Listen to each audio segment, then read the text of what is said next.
Pak Ustadz, bagaimana hukumnya bersalaman dengan yang bukan muhrim? Orang yang pakaian ihram namanya muhrim. Orang pakai ihram itu muhrim. Adapun yang saya dengan ibu itu namanya mahram. Jangan lagi pakai muhrim, mahram. Apa hukum bersalaman dengan orang yang tidak mahram? Dengan alasan menghormati orang yang lebih tua. Misalnya bersalaman, saya baru pulang dari Maroko, bersilaturahim ke rumah Ustadz Darisman. Assalamualaikum Ustadz. Ustadz, ya. Kata beliau, kau sudah kerja? Man, belum bang. Aku nih kerjaku pengacara, pengangguran banyak acara. Diajaknya lah saya ke UIN. Dialah yang masukkan saya ngajar bahasa Arab di UIN.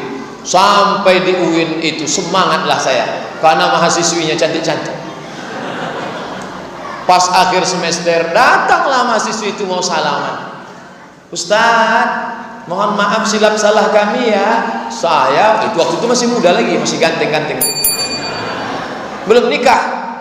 Mahasiswi mau salam, mau disalami berdosa, mau tak disalami mubazir. Li'ayyut'ina ala ra'si ahadikum, ditusukkan paku ke kepala kamu, paku dari api neraka ditusukkan ke kepala kamu, lebih baik, ke tapak tangan kamu lebih baik daripada engkau salami perempuan yang tak mahram. Kita ngajar hadis, ngajar bahasa Arab, akhirnya dia sudah ngulurkan tangan, saya gini kan. Ini tak pernah kami pelajari di Mesir, tak pernah kami pelajari di Maroko. Ini dapat dari mana? Mahabharata.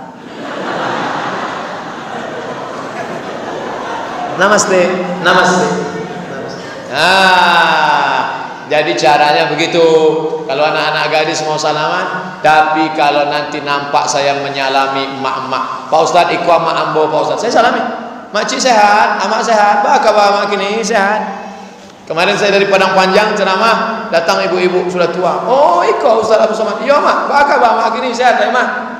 Kenapa Ustaz salami? Orang tua boleh, karena dia laisat mahallan lisyahwah, karena tidak membangkitkan syahwat. Tapi zaman sekarang ini zaman edan, ada pula orang pesawat nengok nenek-nenek. Nama penyakitnya Oedipus kompleks. Makanya ibu hati-hati, kalau ada anak lajang lama megang tangan ibu, cepat tarik, sakit ya. Bila kita sholat subuh berjamaah tertinggal 1 rakaat, masbuk, kita ikut imamnya dari rakaat kedua, mengikut imamnya berkunut, rakaat kedua dia berkunut. Apakah setelah itu kita tambah 1 rakaat yang tertinggal kunut lagi apa tak kunut lagi? Rakaat yang kedua itu dia kunut lagi apa tidak kunut lagi? Kunut lagi. Pada rakaat kedua menurut mazhab Syafi'i dia berkunut lagi. Apa alasannya?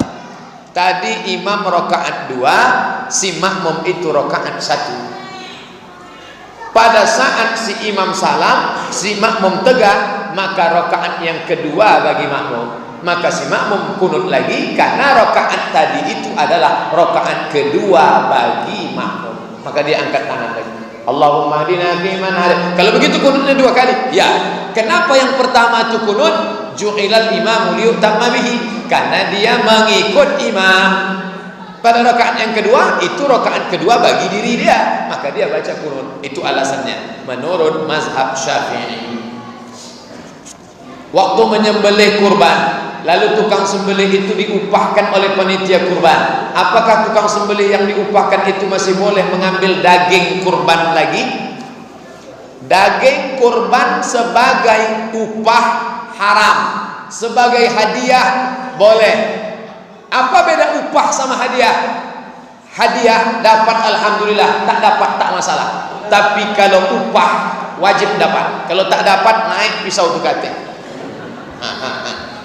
Maka tukang potong itu kita kasih dia, hai bapak tukang potong, ini 600.000 sebagai upah, ini ada 1 kresek sebagai hadiah.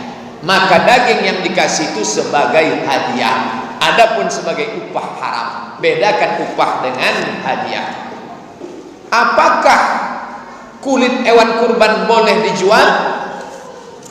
Man ba'a jilda udhiyatihi, siapa yang menjual kulit hewan kurbannya, fala udhiyatalah, maka tiada kurbanlah baginya. Lalu kulitnya itu apa? Natasaddaqu biha, kata Ali bin Abi Thalib, waktu Nabi menyuruh saya menyembelih kurban Nabi, kulitnya kami sedekahkan. Maka kulit ada berapa lembar? 5 lembar.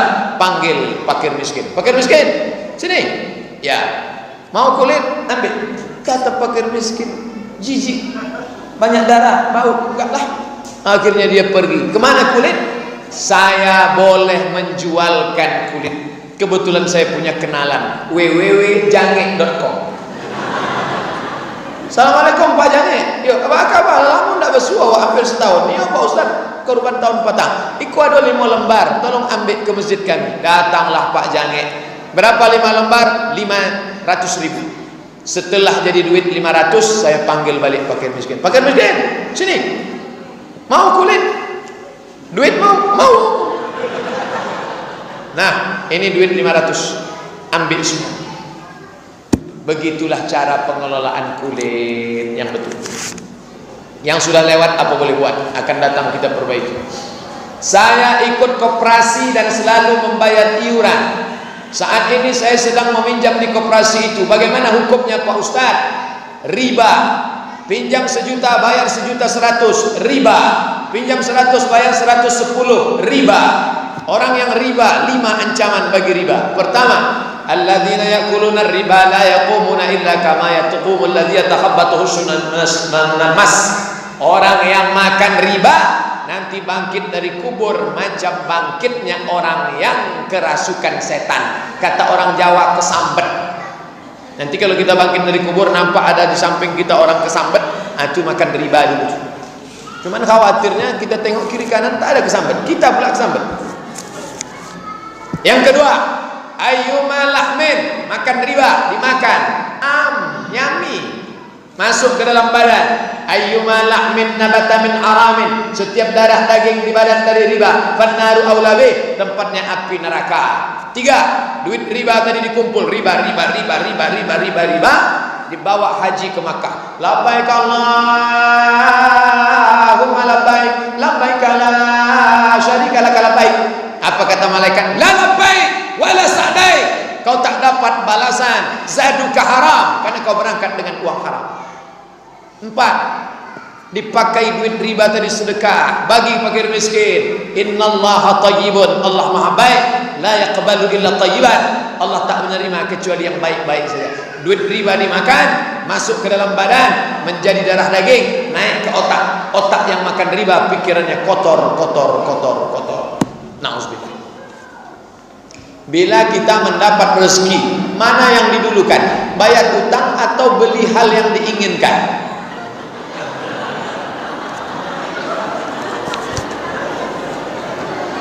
Ini saya tunjukkan ayatnya. Surat Al-Baqarah ayat 282. Ini Samsung sedang murah nih. Al-Baqarah 282. Coba tengok. Ini saya kasih tanda 1 halaman. Nih, saya kasih tanda pakai kertas yang nanya utang tadi.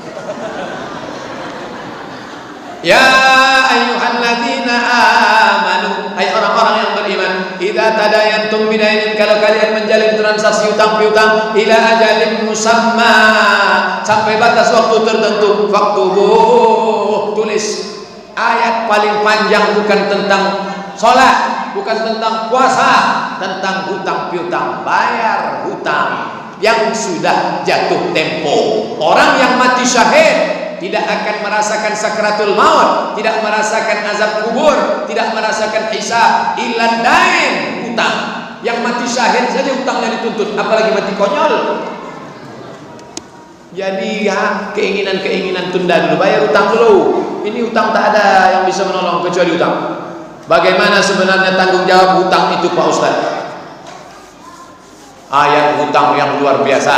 Orang yang tidak membayar hutang mati, maka di akhirat dia mesti cari itu orang. Dia cari di mana? Di padang mahsyar. Mencarinya di padang mahsyar. Di padang panjang aja payah jumpa, apalagi di padang mahsyar. Saya tak sanggup membayangkan hutang piutang. Makanya Ustadz Darisman Ahmad, kalau ada utang saya waktu di Mesir dulu, tolong izinkan aja lah. Bolehkah puasa Asyura 9, 10 sebaleh dilanjutkan dengan puasa sunat Kamis yang jatuh tanggal 12, lalu dilanjutkan lagi dengan puasa 13, 14, 15 yang berakhir di hari Ahad pada hari Seninnya dilanjutkan lagi dengan puasa sunnah? Boleh apa tak boleh? Boleh. Udah itu aja. Iya. Kalau cuma bilang boleh tak boleh, kami pun pandai. Dalilnya mana? Dalilnya hadis riwayat seorang laki-laki dari Bahilah, rajulun al-Bahili minal Bahilah. Apa kata dia kepada Nabi? Ya Rasulullah, aku mau puasa. Apa kata Nabi? Wa minal hurumi fasum, berpuasalah engkau di bulan-bulan haram. Bulan haram itu berapa? 4. Zulqa'dah, Zulhijjah, Muharram, Rajab. Andai dia berpuasa full tetap boleh. Tapi bagi perempuan puasa sunat tak boleh kalau tak izin suami. Jangan lupa mengurus surat izin atasan. Beruntung betuah ibu-ibu, suaminya rajin mengaji, balik dari sini langsung dilingkarinya hari Senin 9 Muharram, hari Selasa 10 Muharram, hari Rabu 11 Muharram. Jangan lupa puasa 10 Muharram, tapi puasanya 3 hari, 9, 10, 11. Kalau tak bisa 3 hari, 2 hari, 9, 10. Kalau tak bisa 2 hari, 10 saja. Andai tak bisa juga 1 hari, innalillahi wa inna ilaihi raji'un. Nih, boleh dia puasa 4 bulan kalau laki-laki itu memang sehat walafiat. Mencari nafkah wajib, berpuasa sunat. Gara-gara puasa sunat dia tak mencari nafkah, tak betul. Ini orang jahil skala prioritas dalam beramal. Tapi kalau tak ada penghalang, boleh dia puasa sunat banyak-banyak. Rumah saya dekat masjid. Setelah azan saya sholat sunat rawatib di rumah. Bila sebelum iqamah saya ke masjid, apakah sholat tahiyatul masjid? Iya. Mana dalilnya? Idza dakhala ahadukumul masjid, kalau kamu masuk masjid, fala yajlis, jangan duduk hatta yusalli raka'ataini, salat sunat 2 rakaat. Dalil umum. Masuk masjid, usolli sunnata tahiyatul masjid raka'ataini lillahi ta'ala. Salat sunat tahiyatul masjid. Saya alergi dengan angin AC. Saya pun juga. Makanya saya kalau sudah di hotel sekamar sama acara-acara dia pakai AC, saya cari siapa dosen yang tak pakai AC. Tak ada tak pakai AC. Nah, dapatlah saya kamar sendiri. Yang membuat saya bersin-bersin. Bolehkah saya sholat pakai masker agar angin AC tak membuat hidung saya jadi dan bersin-bersin yang mengganggu jamaah? Pada hukum asalnya perempuan tak boleh menutup wajah, hukum asal. Tapi ketika ada darurat, maka ada kaidah fikih, ad-darurat tubihul mahzurat wa daruratu tuqaddaru biqadriha. Pada saat darurat karena penyakit, jangankan pakai penutup wajah, makan babi pun boleh. Sampai di hutan tak ada makanan, yang ada cuma 2, babi atau mati. Pilih mati atau babi. Tak boleh pilih mati, makanlah babi.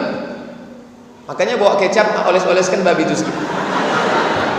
Tapi jangan kenyang-kenyang. Sementara dapat pisang. Itu namanya hukum darurat. Ad-daruratu tubihul mahzurat wa ad-daruratu tuqaddaru biqadriha. Bila wanita haid, apakah boleh dia mendatangi masjid untuk mendengar pengajian? Saya pakai kitab Al-Fiqhul Islami wa Adillatuh. Kalau ada ustadz lain pakai kitab lain, mungkin dia punya referensi lain. Tapi yang saya pakai adalah Syekh Wahbah Zuhaili. Kata Syekh Wahbah Zuhaili, perempuan yang sedang haid tak boleh membaca Al-Quran, tak boleh memegang Al-Quran, tak boleh membawa Al-Quran, tak boleh masuk masjid, tak boleh sholat sunat tahiyatul masjid, tidak boleh sholat, tidak boleh tawaf. Maka saya pegang ini, maka dia tidak boleh melakukan itu. Kalau dia mau ikut pengajian di mana? Di emperan masjid, di selasar masjid. Emperan, selasar, teras, balkon. Makanya yang bangun Masjid Nurul Falah ini orang ngerti fikih, makanya dibuatnya ada emperan. Makanya kalau saya sudah pengajian malam, ada orang bapak-bapak yang duduk di emperan, itu saya bilang itu haid semua tuh. Makanya banyak orang tersinggung kalau saya pengajian. Saya insya Allah selalu sholat sunat taubat, sholat sunat hajat, sholat sunat tahajud tiap malam. Mudah-mudahan kita diberikan ke istiqomah salat. Di manalah waktu yang paling baik untuk berdoa Pak Ustaz? Setelah setiap selesai sholat itu, atau saya selesaikan semua sholat, atau di akhir sholat? Kapan waktu paling baik berdoa? Hadis riwayat Muslim, aqrabu ma yakunul abdu min rabbih wa huwa sajid. Orang yang paling dekat dengan Allah waktu sujud. Fa'aksiru fihi doa. Sujud terakhir solat hajat, sujud terakhir solat tahajud, sujud terakhir solat witir. Mintalah sebanyak-banyaknya di ujung itu. Tapi tidak boleh pakai bahasa Indonesia. Kalau diucapkan di mulut batal solat. Ambo kiniko batal langsung. Maka dalam hati saja. Berapa lama sujudnya? Waktu Nabi sedang sujud terakhir, dicubit Aisyah tangan Nabi dicubit Aisyah. Selesai sholat, Nabi tanya, Aisyah, kenapa kau cubit tangan? Kata Nabi, kata Aisyah, kusangka kau sudah sakratul maut. Maka berlama-lamalah sujud. Itu waktu pertama. Yang kedua, setelah tasyahud. Fil alamina innaka hamidum majid. Allahumma fir lima qaddamtu wa ma akhartu wa ma asrartu wa ma alantu wa ma asraftu wa ma anta alamu bi minni antal muqaddim wa antal muakhir la ilaha illa anta subhanaka inni kuntu minaz zalimin. Allahumma inni a'udzubika min adzabi jahannam wa min adzabil qabri wa min fitnatil mahya wal mamat wa min syarri fitnatil masiihid dajjal. Allahumma a'inna ala dzikrika wa syukrika wa husni ibadatik. Tambahkanlah apa yang mau diminta. Selesai itu, selesai sholat, angkat tangan. Saya tak bisa bahasa Arab Pak Ustaz. Doa itu cuma 4 yang bahasa Arab. A'udzubillahi minasyaitonirrajim. Bismillahirrahmanirrahim. Alhamdulillahirabbil alamin. Wassalatu wassalam. A'udzubillah, bismillah, alhamdulillah, selawat. Sisanya bahasa Indonesia. Anakku sedang sekolah di Yogyakarta, ya Allah, jauhkan dia dari Syiah, jauhkan dari kelompok sesat, jauhkan dari aliran kebatinan. Jangan sampai dia ikut Ki Gendeng Pamungkas di Jokobodo. Jangan sampai dia ikut penggandaan uang. Jangan sampai dia kena narkoba. Cepatlah dia selesai S1, nilai IP-nya 4, pulang ke Pekanbaru bisa dia jadi PNS, honorer, minta apa-apa, tapi jangan lama-lama. Saya tak bisa doa kalau pakai bahasa Indonesia Pak Ustaz. Bahasa awak nan rancaknya iko banyak banan akan dimintakan anan pa tetamu alun balaki anakan bu alun babinin an katigo bacarai pulau. Iki wis perang-perang dino pojok erong teko piye iki wis ngalor ngidul ngetan ya Allah. Bagaimana cara menasehati dan mengajak anak sholat? Karena anak saya tak mau sholat sama sekali, bahkan sholat Jumat pun tak mau Pak Ustaz. Muru auladakum bis shalah, suruh anak kamu salat wahum abna'u sab'a, 7 tahun suruh. Wadribuhum fil asra, umur 10 pukul, umur 7 suruh, umur 10 pukul. Kalau dia tak mau juga usir. Kamu uang sekolah, uang kuliah, kunci motor, uang bensin, APBD potong 25%. Ikut cakap saya. Kenapa anak ini berani melawan? Karena dari kecil tidak dididik. Kalau hendak membentuk buluh, bentuklah dari rebung yang bisa dibentuk. Kalau sudah jadi bambu kuning, dia akan pecah. Ini masih rebung, bisa dibentuk. Tapi kalau dia sudah jadi bambu, ada 2 kemungkinan. Kalau tidak dia patah, kepala awak pecah. Umur saya sekarang 39 tahun. Nanti tahun 2017 40 tahun. Tapi dengan emak saya masih takut. Kalau emak saya manggil, "Mat, sini." Emak saya tak manggil Ustaz, manggil nama aja. "Mat, sini dulu." "Waang jangan berzina." "Aku nih Ustaz nih, Mak." Ustaz pun banyak setannya. Sampai hari ini emak saya main panggil, "Sini." Masih takut lagi sama. Maka saya heran nengok ibu-ibu ngaju, anak saya kok nggak takut, berarti ada something wrong. Ada kesalahan dari awal. Ini udah salah setting ini. Kenapa bisa terjadi? Ingat, kejahatan terjadi bukan hanya karena ada niat dari pelakunya, tapi juga karena ada kesempatan. Waspadalah. Waspada. Bagaimana Pak Ustaz kalau suami saya rajin sholat tapi tak pernah baca Quran?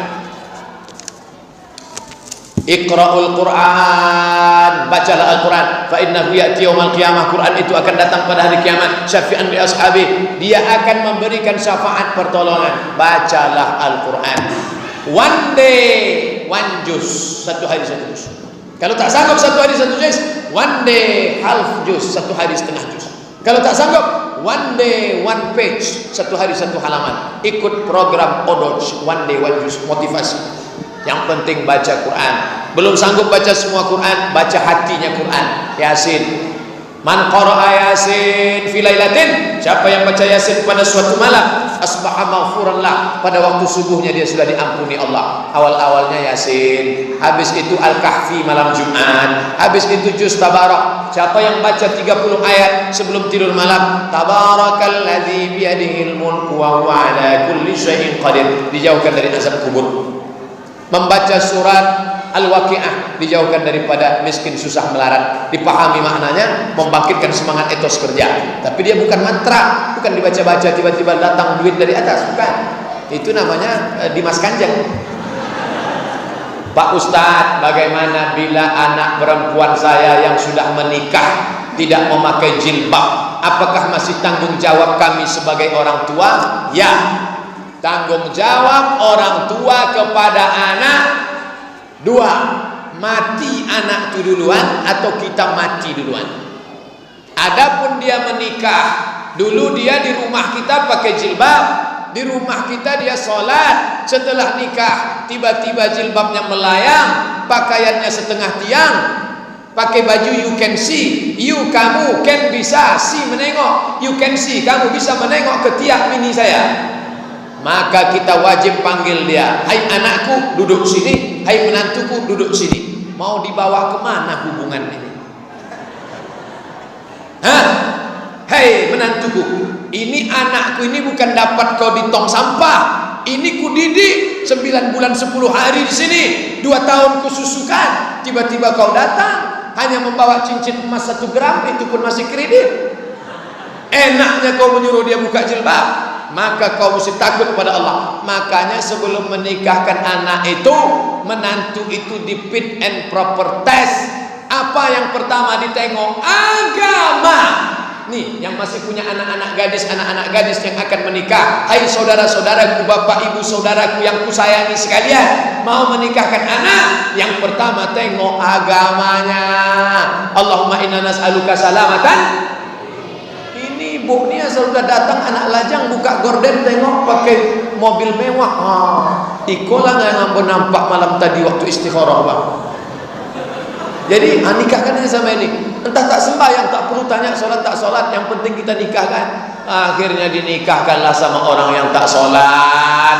Disuruhnya buka jilbab, disuruhnya ninggalkan solat, disuruhnya rambut rebonding, disuruhnya pakai keriting.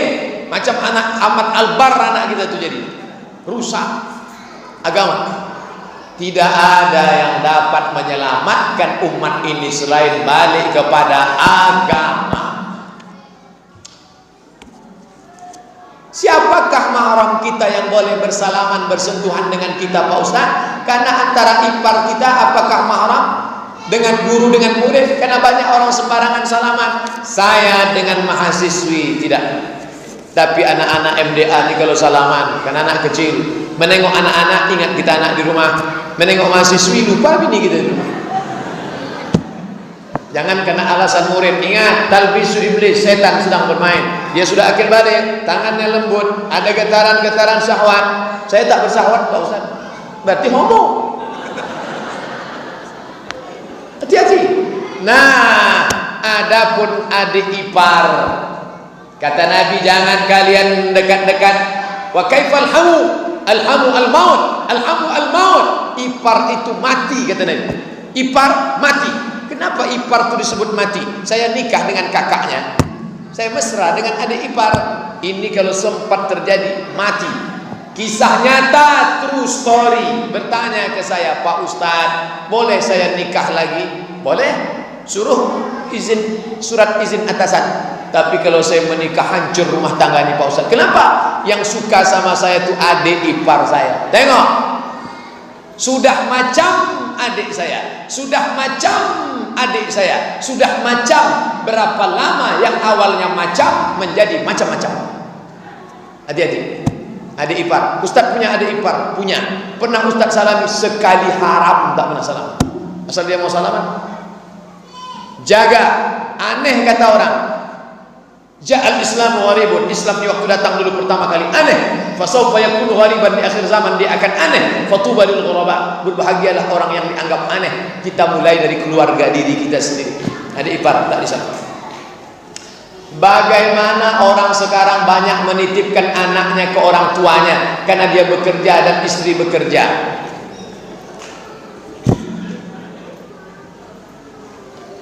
Berapa kali emak saya tidak puasa karena menghamilkan saya dulu. Berapa hari puasanya tinggal karena saya menyusu dengan dia. Saya tanya ke emak saya, "Mak, ya, waktu mak membesarkan aku berapa hari tinggal?" 90 hari dia tak puasa gara-gara saya. Berapa kali dia tak sholat duha gara-gara saya kencing. Berapa kali dia tak tahajud malam gara-gara saya tak bisa tidur. Di hari tuanya ini saya tak pernah menitipkan anak saya sekalipun. Mak, mau ke masjid mana ku antar iktikaf, mau ikut pengajian di masjid mana ku bawa. Nanti malam mau saya bawa ke Masjid An-Nur menengok pembukaan MTQ. Aku ingin di hari tuamu ini, aku tak kaya, tak bisa aku belikan kau istana rumah mewah, paling tidak menyenangkan hati orang tua, jadilah. Tak bisa aku belikan kau gelang emas yang besar, karena aku pun susah, tapi jangan menyusahkan orang tua. Menitipkan anak kepada orang tua, dua efeknya. Pertama, menyusahkan orang tua. Nenek tak pernah menolak cucu. Tak pernah mak kita tu menolak. Kalau saya titipkan, "Mak, jaga anakku sebentar," tak akan pernah dia menolak. Tapi ingat, kita sudah merusak hari tuanya. "Mak, baca Quran sajalah. Mak, mau pergi umrah kasih duit, tapi untuk ini tak usahlah." Nah, ini tentang masalah orang tua. Yang kedua, efeknya anak-anak yang dibesarkan oleh nenek mengalami kekacauan otak. Ini yang ngomong dokter di Masjid An-Nur seminggu yang lalu. Kenapa? Karena nenek itu terlampau sayang. Sebelum dia pakai celana sudah dipakaikan, sebelum dia mau minum sudah dituangkan. Maka dia mengalami kekacauan otak gara-gara dibesarkan oleh nenek, karena dimanja-manja. Kebanyakan cucu-cucu yang kacau itu salah satu sebabnya adalah karena dimanja oleh nenek. Hati-hati. Sholat jamaah di waktu asar, mana yang didulukan Pak Ustaz? Zuhur dulu atau asar dulu? Kalau jamaah takdim, wajib zuhur dulu. Tapi kalau jamaah takhir, tidak disyaratkan mualat. Mualat itu berurutan, tidak mesti zuhur dulu. Kalau ada yang melaksanakan zuhur dulu, dia menjaga urutan, zuhur baru asar. Kalau ada yang melaksanakan asar dulu, dia melaksanakan asar karena menghormati waktunya waktu asar. Tidak disyaratkan mualat. Boleh zuhur dulu baru asar, boleh asar dulu baru zuhur. Tapi kalau saya musafir sampai ke Minas, Kandis, sampai di Kandis ada sholat asar, maka saya sholat asar dengan imam. Setelah asar baru saya sholat zuhur. Begitu tentang masalah. Begitu dalam kitab Al-Fiqhul Islami wa Adillatuh, Syekh Wahbah Az-Zuhaili. Bagaimana hukumnya membaca doa kunut dalam sholat subuh? Hanafi, Maliki, Syafi'i, Hambali. Yang tidak berkunut itu mudah ingatnya, yang paling tua dengan yang paling kecil. Nah, jadi lampang metal pula itu. Hanafi paling tua, Hambali paling kecil, itu tidak berkunut. Kenapa di Makkah tidak berkunut? Karena di Makkah itu orang Makkah Madinah mazhabnya Hambali. Itu sebabnya kenapa Makkah Madinah tak berkunut. Tapi Syafi'i dan Maliki berkunut. Saya 2 tahun di Maroko, Maroko itu pakai kunut subuh. Sama macam di Indonesia pakai kunut subuh. Nah, maka bagi imam tinggal memilih apakah Hanafi, Hambali atau Syafi'i, Maliki. Saya condong berkunut. Saya kalau sholat di masjid saya berkunut. Tapi saya tidak menyalahkan orang yang tak berkunut selama tak keluar 4 mazhab. Sekarang yang jadi masalah kalau kita jadi makmum, ini imam. Datang orang bertanya kepada Imam Hambali, "Hai Imam Hambali, ya, saya ikut kamu tak berkunut subuh." "Mantap, kamu tak berkunut?" "Ya, sama macam saya." "Bagaimana kalau saya sholat subuh, ternyata imam saya bermazhab Syafi'i, imamnya berkunut, apa sikap saya?" Kata Imam Hambali, kalau imammu berkunut, angkat tanganmu, ucapkan amin. Allahumma hdina fiman hadait, amin. Wa afina fiman afait, amin. Wa tawallana fiman tawallait, amin. Wa barik lana fima a'tait, amin. Wa qina birahmatika syarra ma qadait, amin. Sisanya tak diaminkan, karena sisanya itu bukan doa, itu namanya sana, pujian. Fa innaka taqdi wa la yuqda 'alaik wa innahu la yadhillu man walayt wa la yu'izzu man adait. Tabarakta rabbana wa ta'ala falakal hamdu 'ala ma qadait. Nastaghfiruka wa natubu ilaik. Wa sallallahu ala sayyidina Muhammadin nabiyil ummi wa ala alihi wa sahbihi wa baraka wa sallam. Allahu akbar. Jangan dilawan imam. Jadi Pekanbaru sekarang banyak orang melawan imam. Imam baca kunut dia tahu Allahumma hdina fiman hadait, enggak mau. Benar ada hadis yang menyatakan orang berdoa dan berzikir bersama setelah sholat berjamaah adalah bid'ah. Bid'ah tempatnya adalah neraka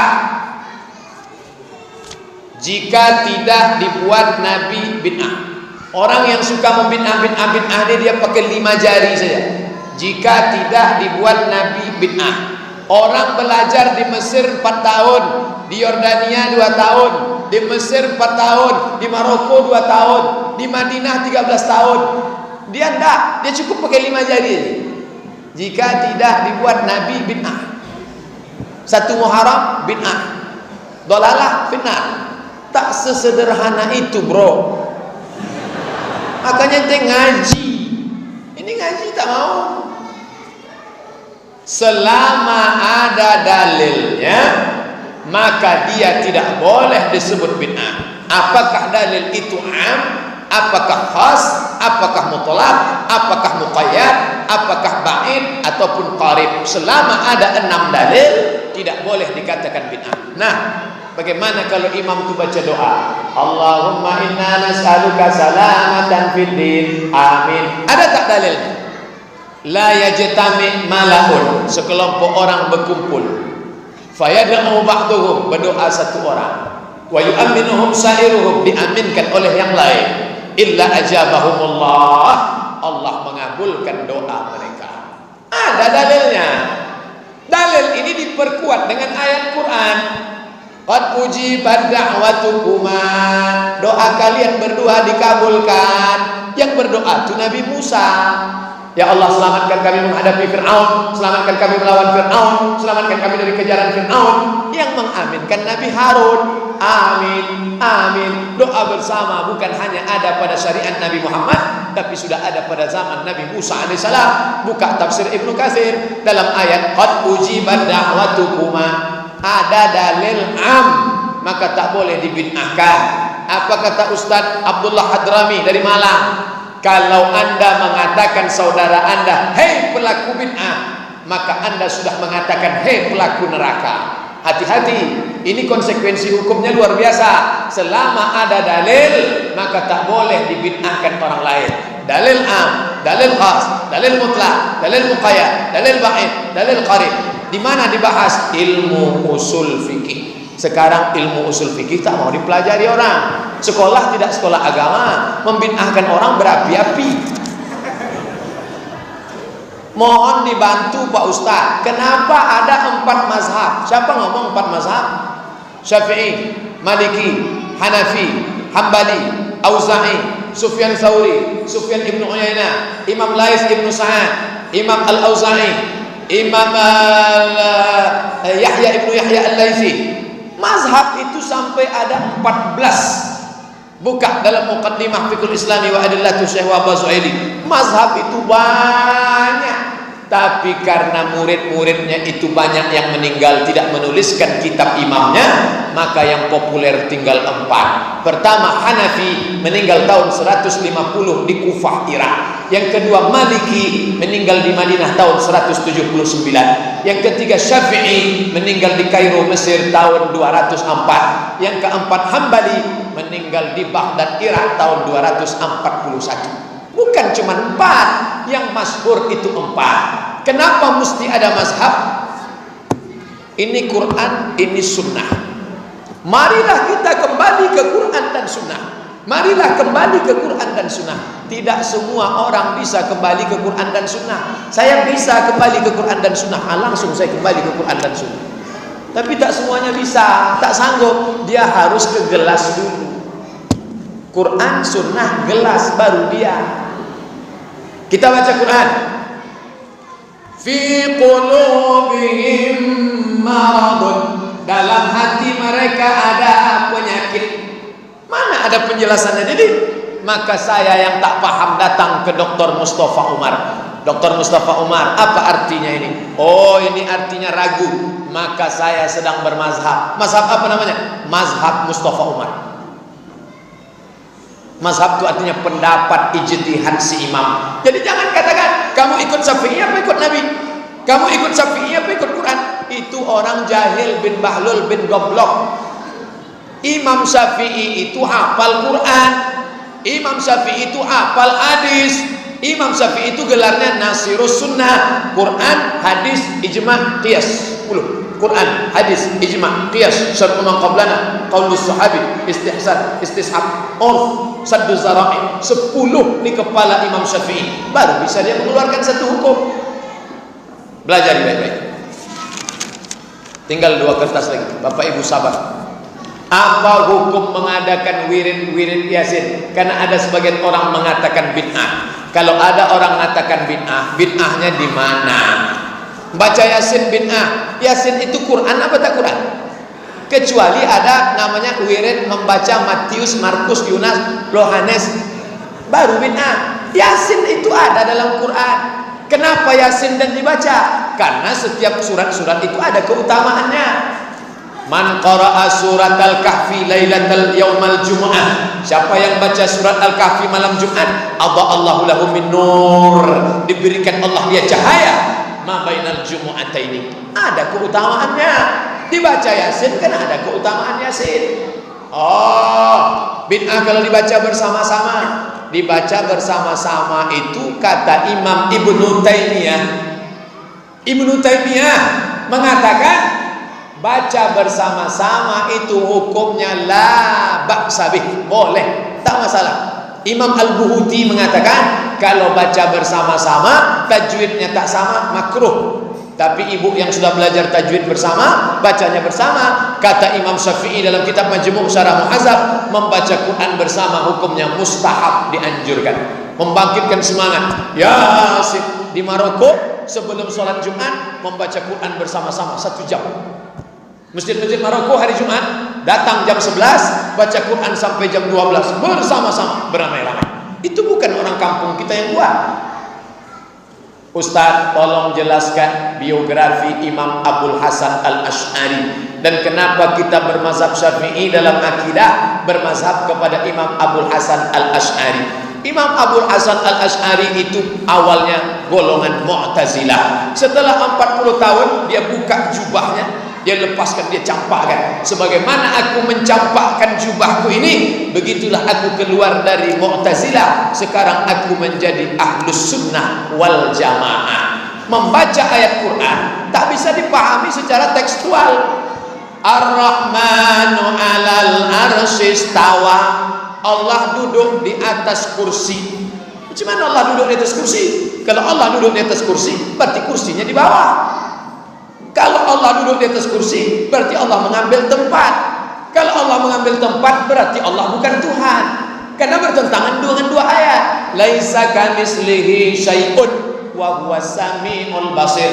Maka dari dulu sudah disepakati Ahlus Sunnah wal Jamaah itu adalah Asy'ari dan Al-Maturidi. Hanya saja kalau mazhabnya Hanafi, akidahnya condong Maturidi. Turki, India, Pakistan, Bangladesh itu dalam masalah fikihnya Hanafi, dalam masalah akidahnya Maturidi. Sedangkan Indonesia, Brunei Darussalam, Malaysia, Yaman, Thailand, Patani Selatan dalam fikihnya Syafi'i, dalam akidahnya Asy'ari. Dia sudah sepaket 3. Dalam fikih Syafi'i, dalam akidah Asy'ari, dalam tasawuf Junaid Al-Baghdadi dan Abu Hamid Al-Ghazali. Ini 3 paket, 3 serangkai yang tak terpisahkan.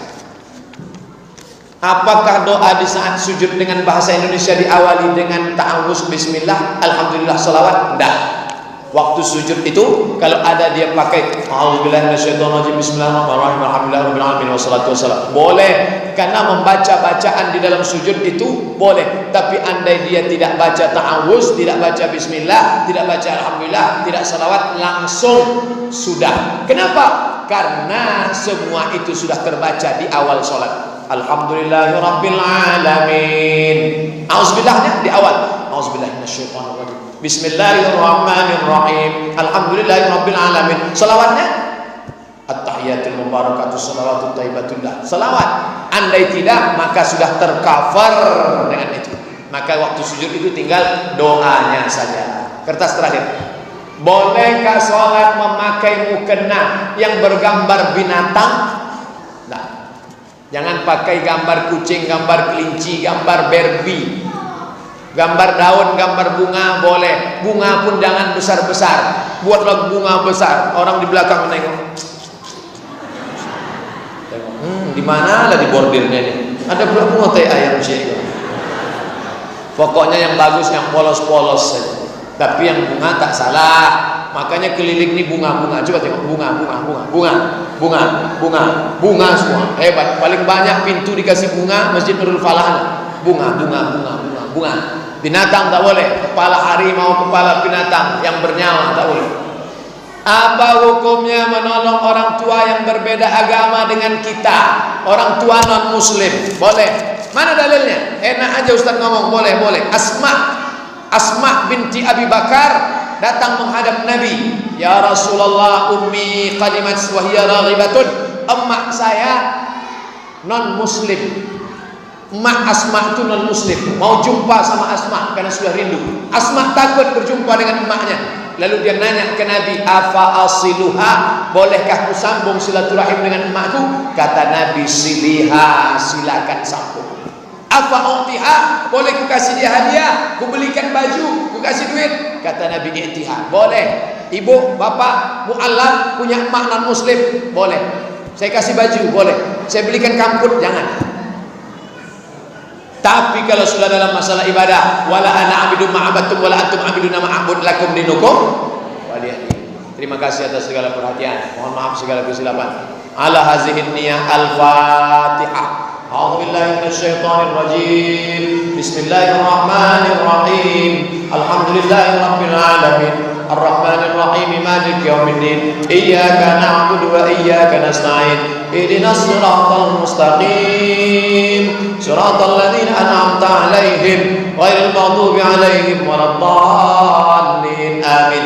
Allahumma inna a'udzubillahi minasyaitonir rajim. Bismillahirrahmanirrahim. Alhamdulillahirabbil alamin. Wassalatu wassalamu ala asyrafil anbiya wal mursalin wa ala alihi wa sahbihi ajma'in. Allahumma inna nas'aluka salamatan fid din. Berikan kami keselamatan dalam agama ya Allah, wa afiatan fil jasad, sehatkan badan kami ya Allah, wa ziyadatan fil ilmi, tambahkan ilmu kami ya Allah, wa barakatan fil rizqi, berikan berkah pada rezeki kami ya Allah, wa taubatan qablal maut, berikan kami taubat sebelum mati, wa rahmatan indal maut, curahkan rahmat ketika kami mati, wa maghfiratan ba'dal maut, berikan ampunan kepada kami sesudah kami mati.